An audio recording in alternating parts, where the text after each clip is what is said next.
a ball in front and he had a belt of a ball that no goalkeeper had stopped. He could really hit it all right. What about, somebody said something about the Bomber Green, lads? Bomber Green was one great man. He could slow down that game to suit himself.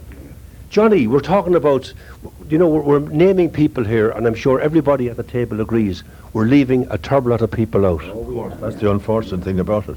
It would be impossible to mention them all. And we'd surely be unfair to some great player. But as Jimmy has said there were some tremendous players in the 50s and 60s. And we can't say a word against the players of today. They're doing their own thing too, and it's different coaching and it's different type of game altogether today. Jackie Quinn was a great player. He played with Sligo for about 5 or 6 years, and he was great. Young Turlough O'Connor. Into a different era. Well, that would have been after the 60s, lads, when we'd be winding up. Maybe we might take it from there sometime, So once again, we're going to take a little break from music. And lads, if once again, we're playing the football, but if anybody was singing songs or even dancing in Sportex that time, or the Crescent or St. Mary's, will you be dancing to songs like I'm Walking Behind You on Your Wedding Day, and the old piano roll rag, and Picking a Chicken? Do you remember that one? And We Will Make Love. We'll see you for I think it's part 4. Stay tuned. So once again, you're all very welcome back to part 4, folks. I hope we have time for this. I'm with Joe Gaffey, Johnny Keena, Butch Brennan, and Jimmy Malin, and we're recalling the nostalgic years of Athlone AFC, and we're winding up, Johnny, at the 60s, as said.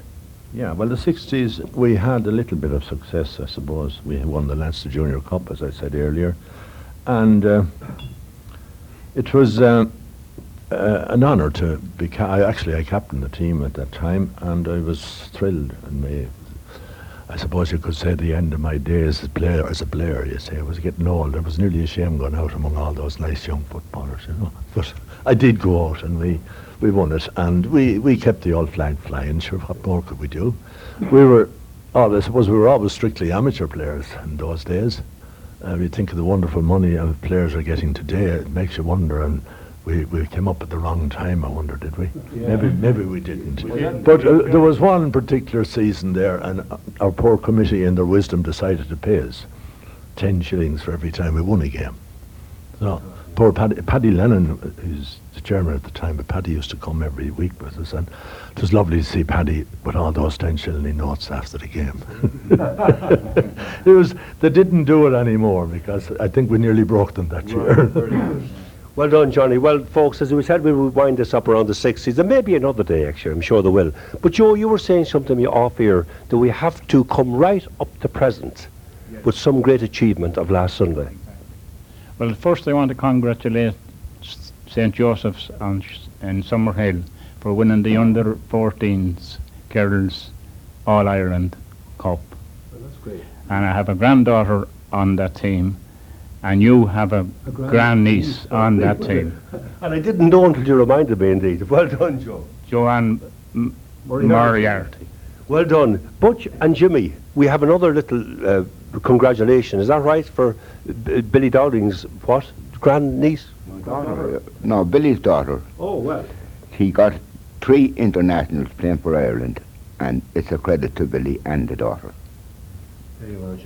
I'm a neighbour of Billy's, and I saw her playing a few times, and she was as good as any of the boys that was on the team. Well, lads, as we sort of wind up the interview, coming to the end, and I'll start with Johnny again. Looking out at there today, lads, St. Mel's Park, it hasn't changed around to the years. I'm going to ask, we'll say, Butch Brennan first. Butch, what was the scoring goal? Now, was it the stand end or the railway end? Oh, definitely the railway end. I used to love going down that little bit of a hill. And I turned in on the left, and no goalkeeper would stop. Joe Gaffey, recollections, which was the scoring end? Well, I'd say the pavilion end, somehow or other. All the penalties were taken at that particular spot. Jimmy Malin, what was the scoring end in St. Mel's Park? Was it the railway end or the stand end?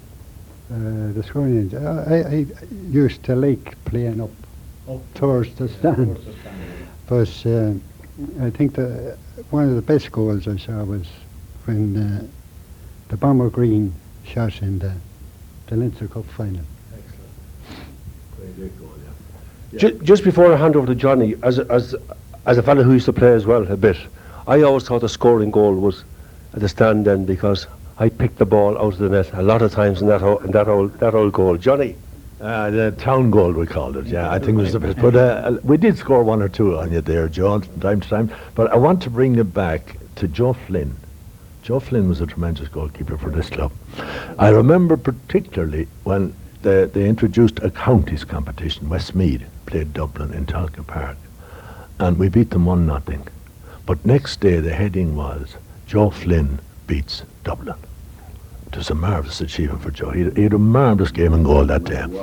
Yeah, I know. We went down and we played Waterford in the same competition, and the minute the match was over, we wanted Joe Flynn to sign right or wrong. But if I did that, I wouldn't be singing songs now, lads. However, look, as we said, lads, we're looking back on it all now, and I suppose congratulations to all the lads who are still about, like yourselves, you know, and the fellas who we didn't mention. But what can we say about the guys who are departed? That's the sad thing about it, yeah. But the talk about the game, with the way I viewed it during my playing time, anyone that didn't play sport didn't live. I think that was. What do you say, Joe? Well, I say it's sad to just look back at all the great players that passed through the town. Butch? Honestly, there were some great players that I often say a little prayer for. And one is the goalkeeper, Bobby, that I will never forget. Jimmy? All the players. All the players. Lord mercy and a lot of them anyway.